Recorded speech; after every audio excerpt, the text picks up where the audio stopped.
Allez papa, c'est le premier jour d'école, réveille-toi, allez, debout. J'ai pas envie d'aller à l'école, laisse-moi dormir. C'est moi qui dois y aller, allez, debout. Oui, voilà, qu'est-ce qu'il y a ici? C'est l'heure d'aller à l'école, c'est génial. Nemo! Oh non, ne bouge plus, tu n'arriveras jamais à sortir de là tout seul, laisse-moi faire.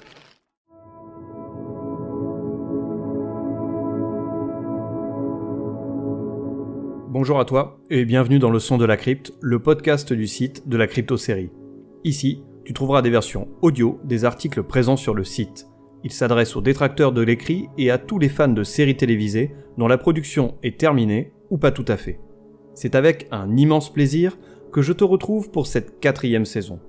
Et pour ce premier épisode, c'est bien entendu le grand retour du classique de la rentrée avec mon pronostic des nouvelles séries. Je te propose de partir à la découverte de 5 séries que je te conseille de ne surtout pas regarder.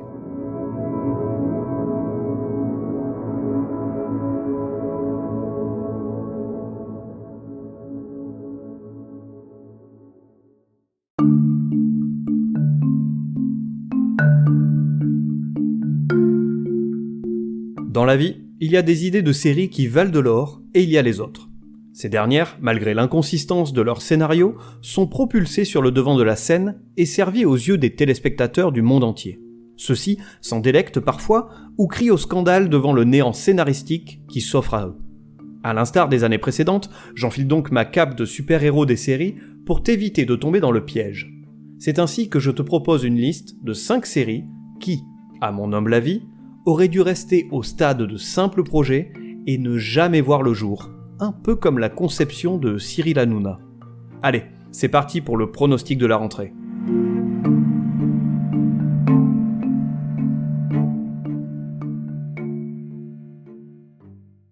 Une nouvelle rentrée pointe le bout de son nez.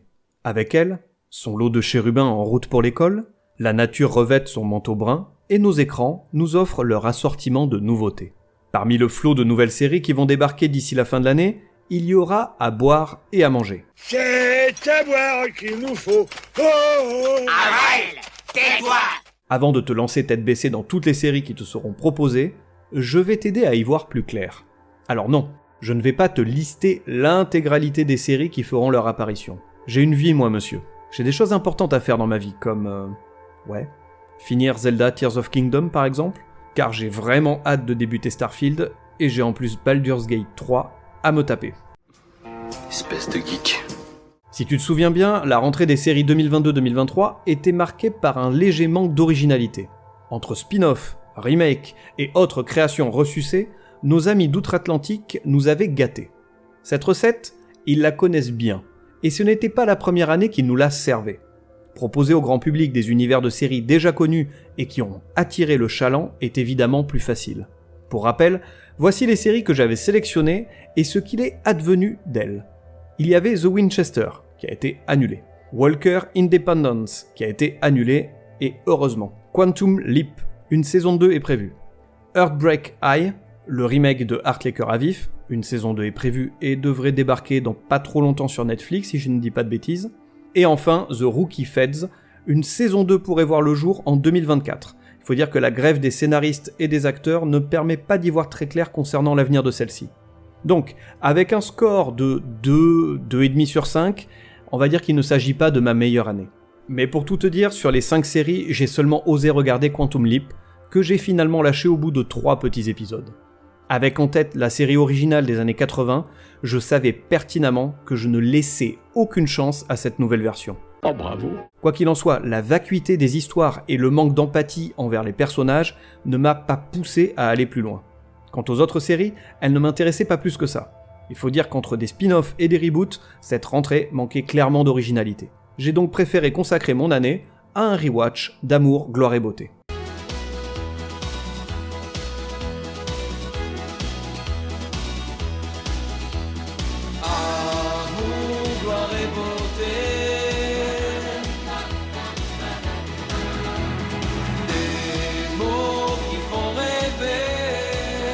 Mais il va la fermer sa gueule! Bon, et cette rentrée 2023-2024 ? Eh bien, elle ne s'éloigne pas véritablement de la rentrée précédente. Les nouvelles séries proposées par les chaînes et autres plateformes ne témoignent pas d'une réelle excentricité, ou tout du moins d'un goût prononcé pour la nouveauté. Certes, certaines créations se démarqueront, il reste que parmi ce flot de nouveaux shows, beaucoup emprunteront la voie de la facilité. Guidé par mon flair sans faille, tel un fin limier, j'ai remonté la trace nauséabonde de 5 séries qui feront leur apparition d'ici la fin de l'année 2023. Elles sont à présent à tes pieds, et je te laisse les découvrir. Mais n'aie crainte, car cette petite odeur de rance est tout à fait normale. C'est la médiocrité qui émane de tous leurs pores. Quant à l'odeur d'urine, c'est rien.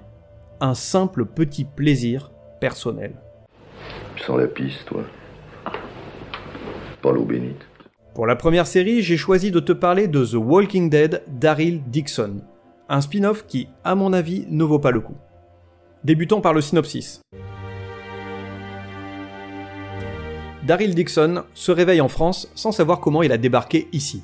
Tout en essayant de rentrer chez lui, il découvre un pays où la résistance est bien implantée et fait des rencontres qui vont chaque jour un peu plus repousser son projet de retour.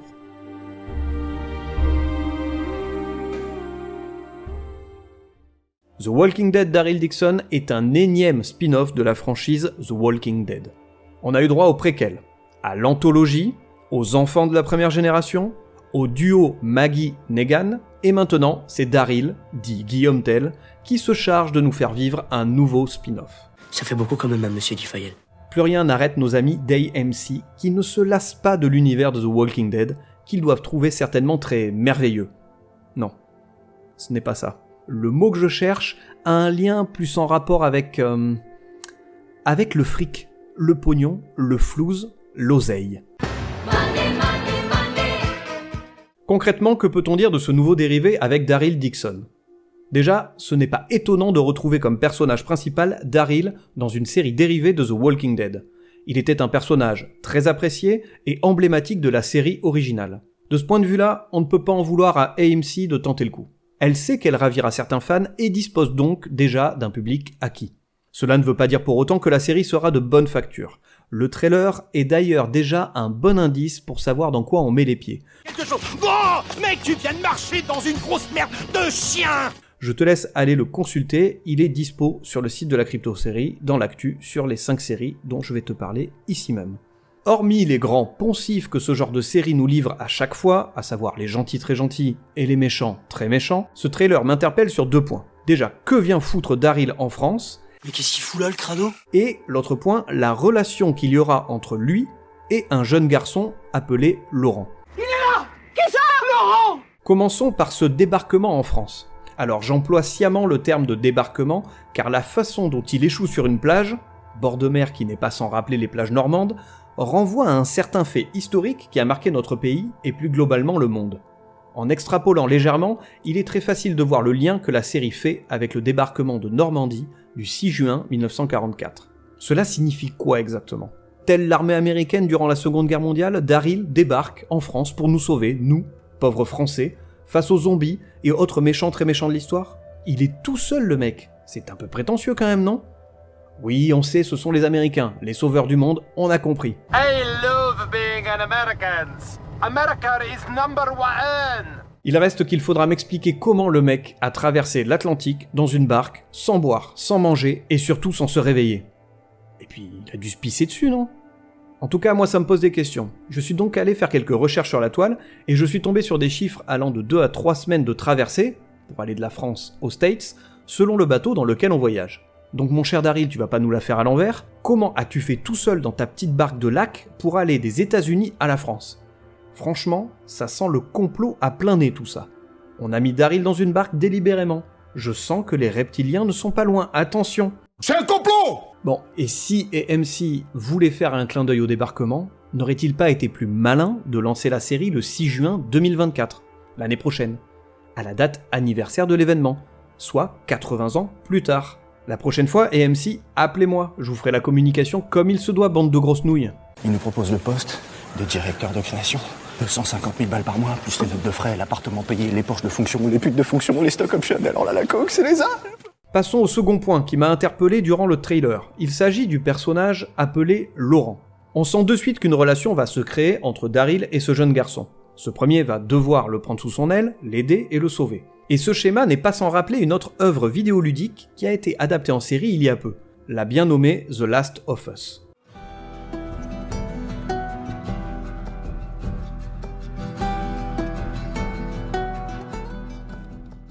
Alors je ne veux pas porter de mauvaises intentions à AMC, mais on a véritablement l'impression qu'ils veulent surfer sur le succès de la série signée HBO.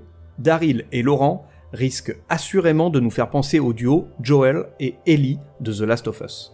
Si tel est le cas, AMC, je dois te dire que j'ai une envie irrépressible de te fesser à grands coups de planche à pain, un acte sans subtilité à l'image de celui de voler les idées des autres. Ah oui, quand il faut pas, c'est une fessée. Regardez par la fenêtre, c'est une fessée. Regardez mes sandales, c'est une fessée. Pincez les fesses des filles, alors croyez-moi, c'est la grosse fessée. Pour conclure, j'ai enfin retrouvé le mot que je cherchais tout à l'heure. C'était rentable. AMC reste une entreprise qui fait du business. Il est donc logique qu'elle poursuive dans sa lancée et nous propose des spin-offs jusqu'à l'indigestion. À présent, je suis quand même assez curieux de savoir jusqu'où elle peut aller. Daryl va-t-il se lier d'amitié avec un personnage qui aura droit à son propre dérivé ? Se rendra-t-il en Allemagne pour découvrir la renaissance d'un régime nazi ? La franchise The Walking Dead en arrivera-t-elle inéluctablement au point Godwin ? Bref, il est grand temps d'arrêter le massacre. En revanche, si tu veux voir des zombies nazis, va jeter un œil au film Dead Snow. C'est rigolo, gore, et tu ne perdras pas ton temps devant des épisodes où il ne se passe rien, si ce n'est lors des saisons premières et des saisons finales. Tu veux du bon post-apocalyptique et de la bonne série de zombies, va plutôt jeter un œil à Dead Set, Ash vs Evil Dead, Station 11, The Last Man on Earth ou encore Dark. This town is only big enough for one asshole, and that asshole is me. Passons à la deuxième série. Il s'agit de Tapie, une mini-série sur l'homme d'affaires français très controversé.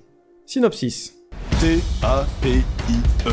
Bernard Tapie. Bernard Tapie. Monsieur Tapie. Monsieur le Président. Souvenez-vous bien de ce nom parce qu'il y aura un avant et un après. Chanteur, homme politique, homme d'affaires, président de club de foot, prisonnier, Bernard Tapie est un homme qui a tout accompli tout au long de sa vie. La série retrace la folle histoire de cet homme escroc des temps modernes. Il faut genre 10 feux d'artifice ou 10 feux de Bengale, il faut leur en foutre plein la vue. Applause, applause, applause, applause. Vous avez pas peur de tout gâcher, hein, en ayant les yeux plus gros que le ventre? Quoi? Alors, je veux te dire, dans notre métier, il faut avoir les yeux plus gros que le ventre. Je ne suis pas très friand du genre biopic, que ce soit au cinéma ou en série télé, notamment quand c'est centré sur un personnage politique ou un homme d'affaires. Il y en a bien qu'une qui avait réussi vraiment à m'accrocher, il s'agit de la série de la BBC House of Saddam. Ce genre n'est donc pas mon genre de prédilection, et ce n'est pas vers lui que je me tournerai si je suis à la recherche d'une nouvelle série à regarder. Tu comprends bien pourquoi j'intègre ici Tapie dans cette liste. Cela ne signifie en rien que la série sera mauvaise, ce n'est que mon avis. Vous savez, les avis, c'est comme les trous du cul. Tout le monde en a un. Et puis, elle compte dans ses rangs Olivier Demangel, qui a été scénariste dans quelques épisodes de la série Baron Noir, cette série française qui a connu un certain succès. Et puis, pour interpréter Bernard Tapie, il y a Laurent Lafitte. Je ne suis pas fan du comédien, mais là aussi, le mec a un CV plutôt solide, il a joué dans pas mal de films qui ont eu du succès, comme Ne le dis à personne, Les petits mouchoirs, ou encore Au revoir là-haut. Bon, comme je te disais, je ne suis pas fan de l'acteur. Alors, ce n'est pas que je ne l'aime pas, hein. C'est juste en fait que je déteste ce type. Je le déteste. Il représente tout ce qui me fait... Comment tu dis? Gerber. Il a eu la chance de jouer dans Classe Mannequin. Alors, pas que la série soit de grande qualité, au contraire, on est bien d'accord, c'est de la merde, mais bordel, il a côtoyé Vanessa Demouy le Gredin. Oui, je suis jaloux. Et alors, ça te pose un problème? Vanessa Demouy était ma femme quand j'avais 14 ans. Ça ne se fait pas de fricoter avec la femme des autres, non? Alors ça va? Elle est bonne, ma femme? Bon, je me calme, j'en termine avec ma crise de jalousie, et je reviens sur la série signée Netflix. Tu peux retrouver le trailer sur le site, je t'invite d'ailleurs à aller le voir, tu comprendras mieux mes propos qui vont suivre. Donc, ma crainte réside principalement dans la façon dont sera traité le personnage de Bernard Tapie. Je ne connais pas toute sa vie, mais il a fait beaucoup parler de lui, et ses exactions ont fait la une des journaux à de nombreuses reprises. Il apparaît donc nécessaire de traiter le personnage de la bonne façon, ainsi de ne pas l'encenser et de ne pas en faire un héros défunt. Je ne sais pas si la série et le traitement qu'elle fera de son personnage iront dans cette voie, pourtant le trailer laisse présager le pire, en nous dévoilant un personnage omnipotent que rien ne peut arrêter. Dans un sens il l'était, on est d'accord, mais il était surtout un bel enfoiré, dont la vie a oscillé entre abus de biens sociaux, conflits d'intérêts, corruption fraude fiscale, et la liste est certainement encore très longue. Tout de même, vous êtes un beau salaud. J'attends donc que la série relate les faits de la manière la plus objective possible. Malgré tout ça, et même si je ne suis pas client de ce genre de fiction, je pense que je me laisserai tenter, car Tapi est une mini-série en seulement 7 épisodes. Elle n'aura donc pas droit à une saison 2, sauf si elle fonctionne, et que Netflix nous sort une saison 2 de son chapeau. Peut-être que dans ce cas, une série anthologique sur des personnalités françaises serait assez pertinente. J'attends donc fébrilement la saison 5 centrée sur Jean Castex. Bien, bonjour à toutes et à tous. Comme l'avait annoncé le président de la République, je reviens devant vous 15 jours après la mise en place du confinement. Ta gueule, sac à crotte. Passons à la 3e série avec The Irrational, un énième Sherlock Holmes à l'américaine. Voici le synopsis. You're the science guy. That's Bill Nye. I'm actually the behavioral science guy. Alec Mercer est un psychologue spécialiste des sciences du comportement. Il donne de son temps aux forces de l'ordre pour les aider à résoudre des crimes. That's a thing. Nothing irrational about that. Understanding human nature can be a superpower. The Irrational est une série policière signée NBC. Parmi la flopée de séries policières proposées par les networks américains, The Irrational puise sa singularité dans son inaptitude à nous offrir du renouveau. En effet, la série fait partie de ces séries vues et revues. On le sait, les networks affectionnent tout particulièrement les séries policières. Chaque année, nous avons droit à notre lot de séries du genre, et ce depuis des décennies. D'un côté, nous avons les séries policières qui suivent une équipe plus ou moins spécialisée dans un domaine. Je pense à des séries comme Bones, NCIS, Hawaii Five-O, Les Experts, Esprit criminel et bien d'autres. Et de l'autre, des séries présentant une équipe à laquelle s'adjoint un ou une spécialiste, ou une personne en fait avec des facultés bien particulières. Des facultés qui la rendent quasi omnisciente. On peut citer des séries comme Lie to Me, avec un expert en sciences du langage corporel et des micro-expressions, Castle, avec un écrivain de romans policiers et expert en matière de crime, The Mentalist, avec un psychologue et mentaliste capable de jouer avec l'esprit des gens, The Blacklist, avec un ancien criminel, Unforgettable, avec une ex-détective atteinte d'hyperthymésie, qui lui permet de se souvenir de tout ce qu'elle a vu ou entendu, ou encore Déception, avec un illusionniste. Alors je vais m'arrêter sur cette dernière, car la liste pourrait encore être très longue, et franchement, avec Déception, on avait atteint, je pense, la plus grande escroquerie au monde des séries télévisées. L'adaptation française, ça aurait donné quoi à ton avis ? La police municipale de Paris s'est adjoint les services de Garcimore, afin d'élucider les méfaits des voleurs de la capitale. Son titre, ça aurait pu être un truc du genre Des fois ça marche, des fois ça marche pas. The Irrational s'intègre parfaitement dans cette seconde liste déjà bien trop longue. Le syndrome de Sherlock Holmes frappe nos amis américains depuis déjà trop longtemps. Ils veulent leur propre Sherlock. Mais vous l'avez les gars. Il porte un imperméable et aime parler de sa femme. C'est Colombo le vôtre. Il est certes moins classe, mais il résout les crimes de fort belle manière. Bon, je sais bien que tout ça ne les empêchera pas de continuer dans cette voie. Le public est au rendez-vous et aime à se projeter dans ce genre de série où un héros d'une grande intelligence arrive à déjouer tous les coups les plus tordus. The Irrational sera peut-être une série intéressante, avec des enquêtes palpitantes. Néanmoins, la série est trop semblable à des fictions proposées chaque année depuis déjà trop longtemps. Je ne serai pas au rendez-vous et je pense que tu ferais mieux de passer ton chemin toi aussi. Dans le genre, je te conseille plutôt de regarder des séries comme Lie to Me ou Castle.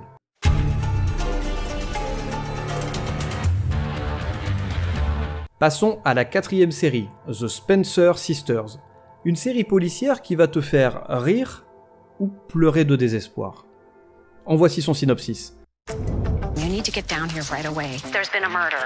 Darby Spencer, agent de police, et Victoria Spencer, la mère, auteure de romans policiers, décident d'ouvrir une agence de détectives ensemble. Un partenariat détonnant tant leurs personnalités sont opposées. Get arrested, you're covering bail. It's what all the pros use. I am the pros, Mom. Commençons par le point positif de la série et certainement le seul, la présence de Lea Thompson au casting. Il faut dire que c'est plutôt sympa de retrouver cette chère Lorraine de Retour vers le futur. Et j'annonce de suite que si jamais je tente de suivre la série, je lui rendrai hommage devant ma télé en slip Pierre Cardin. Pierre, mais et pourquoi vous m'appelez toujours Pierre ? C'est bien votre nom, Pierre Cardin. C'est marqué partout sur vos sous-vêtements. Mais soyons honnêtes, bien que l'idée de porter un slip Pierre Cardin me plaît assez bien, je ne pense pas regarder The Spencer Sisters. Le trailer, que tu trouveras sur le site de la crypte, et les différents extraits trouvés ici et là sur le net ne promettent pas de la grande série. Un divertissement qui fera éventuellement la blague quelques épisodes, mais sur une saison entière, voire plusieurs saisons, je n'y crois pas du tout. Comme tu peux le constater, il s'agit encore une fois d'une série policière. Celle-ci est placée sous le signe de la comédie, avec ce duo mère-fille assez improbable. Certaines situations pourront faire sourire, mais la série risque de vite s'essouffler et de proposer des scènes éculées. Quoi ? Il y aura de la sodomie avec une mère et une fille ? Je sens que cette série va me plaire. Ça va me rappeler les soirées avec ma cousine Kimberly et sa mère Cathy. Qu'est-ce qu'elles ont pris les salles ? Oh là, attends, on s'arrête là, Jean-Clément. Tu vas bien trop loin dans les détails de ta soirée avec ta femme et ta tante. T'es pire que Jon Snow, mon cochon. En attendant, tu vas réfréner tes ardeurs de suite, tu prends une bonne douche froide et tu oublies mon existence. Et maintenant, cache-toi. Donc, The Spencer Sisters ne me paraît pas être la série essentielle à mettre dans ta watchlist pour la rentrée. Va plutôt regarder des séries policières avec des duos qui valent le coup. Je pense à Sherlock, Elementary, Psych, X-Files ou encore Clair de Lune.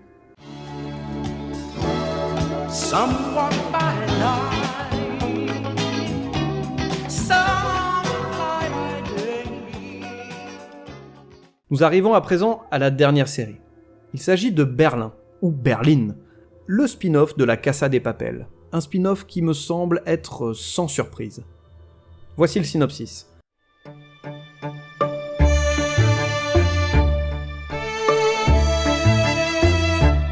Les faits se passent avant les événements de la Casa de Papel et sont centrés sur le personnage de Berlin.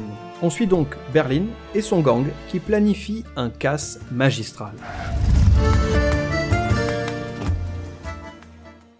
La Casa de Papel avait déjà subi mon courroux dans le volet numéro 3 de l'abécédaire des séries qui ont duré trop longtemps. J'expliquais alors que la série aurait mérité de s'achever à la fin de sa première saison. Poursuivre la série sur 5 saisons était une grave erreur. Durant les 4 saisons suivantes, elle a enchaîné les clichés, les rebondissements à outrance, les monologues qui se veulent contestataires, tout en allant un peu trop dans le larmoyant. Accumuler les erreurs grossières. Tous ces ingrédients qui ont su massacrer la Casa de Papel sont dans Berlin, et il suffit d'aller voir le trailer pour entrevoir la magie opérée. Tu trouveras le trailer sur le site de la crypte, bien évidemment. Alors, qu'en penses-tu si tu as vu ce trailer ?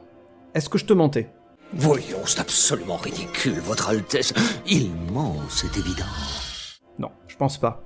Berlin sera une mauvaise série, à l'instar de sa grande sœur, et pour moi, il y a 2 raisons. La première réside dans l'intrigue. Sans se détacher réellement de ce qui a fait le succès de la Casa de Papel, Berlin va s'engouffrer dans une histoire banale et à coup sûr attendue. On va ainsi retrouver un groupe qui se lance dans un braquage de banque avec à sa tête un homme d'une grande intelligence, le professeur étant remplacé ici par Berlin. Il n'y a rien de neuf sous le soleil. Ça suffit maintenant! Franchement, je ne m'attends pas à découvrir une approche originale et intéressante de cette nouvelle histoire. Il suffit de regarder le trailer pour se rendre compte que tout sera assez prévisible. Bien entendu, la série saura nous servir son lot de rebondissements, plus invraisemblables les uns que les autres. On aura donc notre lot de cliffhanger pour nous faire rester à chaque fin d'épisode. Cela n'en fera pas pour autant une bonne série. Simplement, une série qui a compris les mécanismes pour faire rester le public à chaque épisode et de ce fait masquer l'inconsistance de son histoire. Eh, je vous le dis les mecs, c'est nul! C'est nul! C'est nul! La seconde raison concerne les personnages. Encore une fois, le trailer de Berlin laisse présager le pire avec des personnages stéréotypés et sans nuance. Je ne dis pas que je ne m'étais pas attaché à quelques personnages de la première série. Au contraire, certains comme Nairobi, Marseille, même Berlin finalement, me plaisaient assez. Il reste que le traitement de la plupart des personnages, y compris de ces 3-là, était assez cliché. La série présentait des personnages trop caricaturaux, et je mets ma main à couper que les nouveaux persos seront du même acabit. Et le trailer étaye d'ailleurs parfaitement mes propos. Va le voir si tu ne l'as toujours pas vu. En conclusion, Berlin sera une pâle copie de sa grande sœur la Casa de Papel, ni plus ni moins. Elle nous livrera son lot de personnages peu développés et par conséquent pas attachants et une intrigue convenue. Donc, si tu as aimé la série espagnole, première du nom, ainsi que le personnage de Berlin, cette nouvelle série, elle sera faite pour toi, c'est certain. En revanche, si comme moi la Casa de Papel n'a pas su te convaincre, il vaut mieux passer ton chemin et ne pas perdre ton temps avec cette contrefaçon. Si tu aimes des séries avec des braquages et ou des héros avec une remarquable intelligence, fonce plutôt regarder des séries comme Sherlock, Mr. Robot, Breaking Bad ou Prison Break. Non, je déconne pour cette dernière, tu me connais. Je préfère m'insérer des lentilles sèches dans l'urètre que de voir cette série de merde. Mon record personnel, 36 quand même. Et toi ? Mais vous avez perdu la tête ? Je ne sais pas jusqu'où vos déviances vous conduiront, mais j'ai bien peur que le Seigneur ne puisse plus rien pour vous. Paix à votre âme.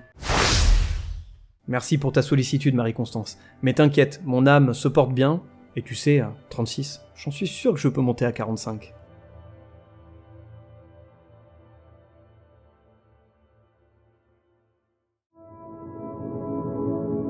C'est sur cette note un peu coquine, mais tout de même pleine de challenge, que je te laisse. Tu as à présent en main toutes les cartes pour savoir si tu te lances dans l'aventure de The Walking Dead d'Daryl Dixon, Tappy, The Irrational, The Spencer Sisters et Berlin. Sinon, tu as toujours toutes les recommandations que je t'ai laissées ici même dans ce podcast. Si de ton côté tu as repéré d'autres séries qui auraient mérité leur place dans cette liste, n'hésite pas à venir m'en parler sur les réseaux sociaux. En attendant, tu peux retrouver tous les épisodes du Son de la Crypte sur toutes les plateformes de podcast, ainsi que sur la chaîne YouTube de la Crypto-série. Je te donne rendez-vous très prochainement pour un nouvel épisode du Son de la Crypte. D'ici là, bonne rentrée, profite de la vie, et bisous.